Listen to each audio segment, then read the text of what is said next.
My name is Gary Brado, and I'm a documentary filmmaker and an entrepreneur. The economy is in less than perfect shape, and when the jobs go away, there's nothing left to do but get up and get creative. And there are people all over America doing just that. It's estimated that up to 85% of new businesses fail. So I'm going coast to coast to hear the personal stories of the people who beat the odds and started a successful business from the ground up. This is Startup. The entrepreneurial spirit is alive and well. In Walsh College's Business Launch entrepreneurial community, consultants provide advice to aspiring business starters.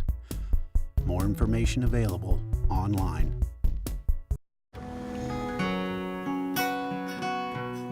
The Chevrolet Volt, an everyday electric car with gas for longer trips. The nature of things to come. Chevrolet, find new roads. American Express is proud to support startup and the millions of small businesses that put in the hard work to be open for business in neighborhoods across the country.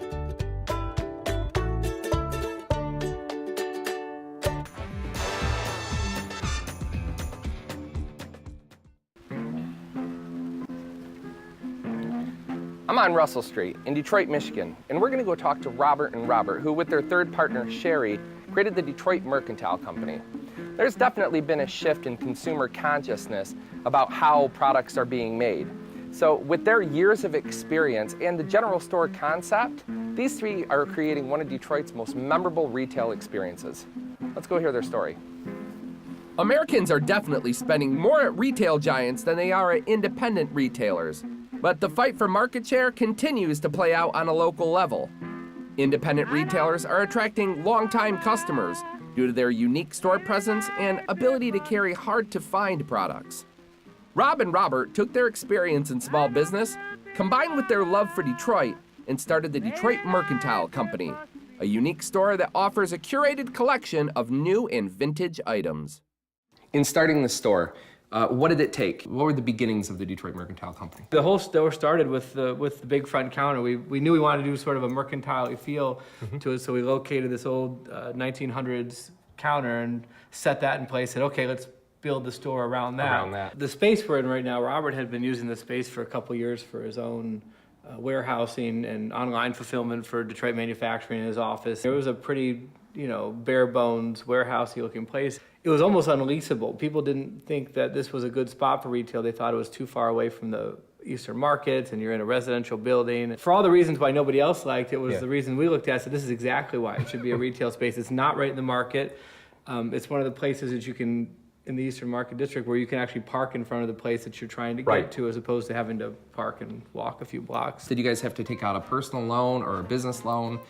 There were no formal resources for us to get. What I would say to anybody who's watching who's in that position is, the truth is, you already know where to get enough resources to start a business if you're serious about it, if your vision is strong, if your skill set is developed to the point where you're ready to do it.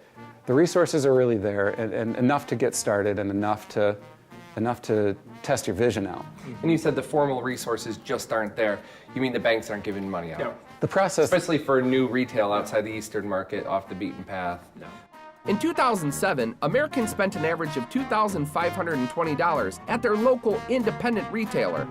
They only spent $941 at Walmart and an additional $5,615 at other big box chains.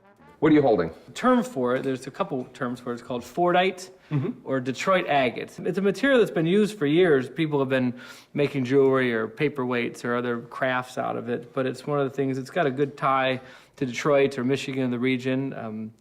It's a good, it's a good story. That's different layers of paint? This is just different layers and layers of automotive paint built up. If you give it to a skilled jeweler, they can take and cut and polish it and then turn it into a piece of jewelry like that. Is this your first time at the Detroit Mercantile Company? Actually, it is.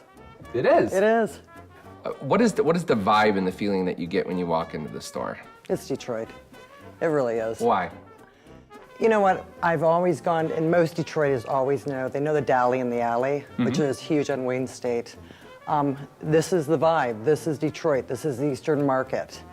You know you're in Detroit when you walk in the store. This is it's a senses place. touch, taste, feel, you know, and I find it interesting. You want people to come in first before they experience you virtually. I mean, the purpose of the Mercantile is to come in and see it. It's feel the good, you know, feel what the quality is, see the store, be part of the surroundings. And we've launched a website a few months ago. We started building it and started populating it, and we're still in the process of that. We haven't really reached out and told people, go to our website to shop. Because we wanted the store to be experiential first. Right. What's the number one question that you need to ask yourself before opening a business? I think the first thing you look at is this something that I really enjoy doing? Am I happy with it? Am I happy telling people this is what I do for a living? Am I happy bringing people into the store and showing them? If you're happy with that, if you can say yes to that, then that's the first thing you have to do. The second thing you have to ask is this a brand for one? Right. Are we the only people who are going to love this store? Because if Robert and Robert are the only two people who want to buy locally made jeans and recast vintage hardware accessories, and it doesn't matter what else you do, it's just not going to go anywhere. What do you have to say to people that have doubt in brick and mortar retail in today's market? Retail's alive and well. We conceived the brand pretty thoroughly before we started preparing to open the doors. And that's really where you start, is with philosophy. And that's where retail and other businesses are made or broken.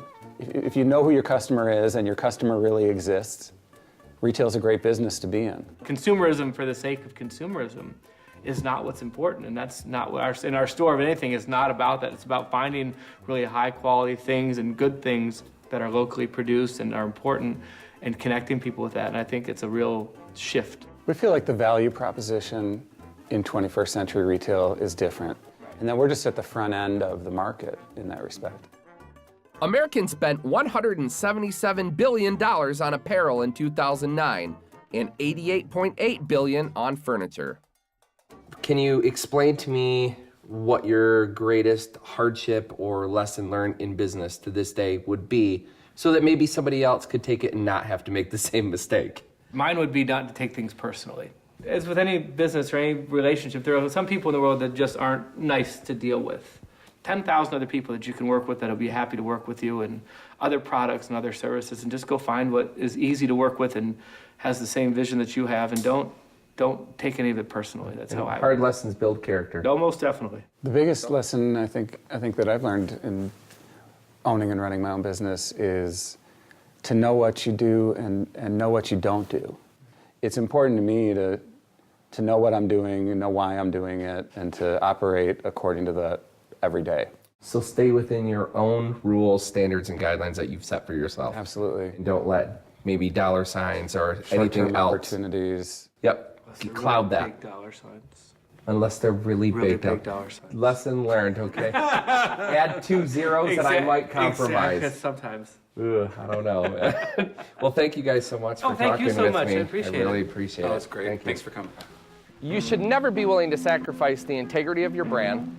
You have to understand who your customer is, and you should only focus on the highest quality level of manufacturing. 3 pieces of advice that could redefine retail. For more information, log on to our website and click the link for Detroit Mercantile Company.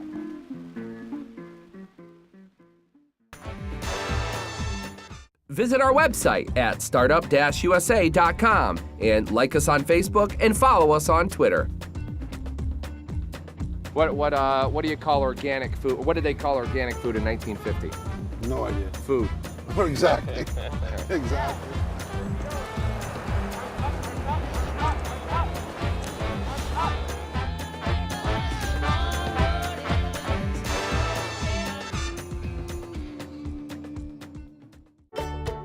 American Express is proud to support startup and the millions of small businesses that put in the hard work to be open for business in neighborhoods across the country.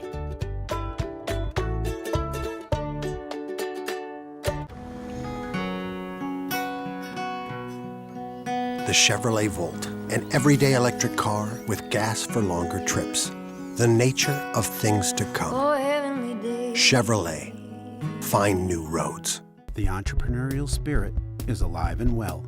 In Walsh College's business launch entrepreneurial community, consultants provide advice to aspiring business starters. More information available online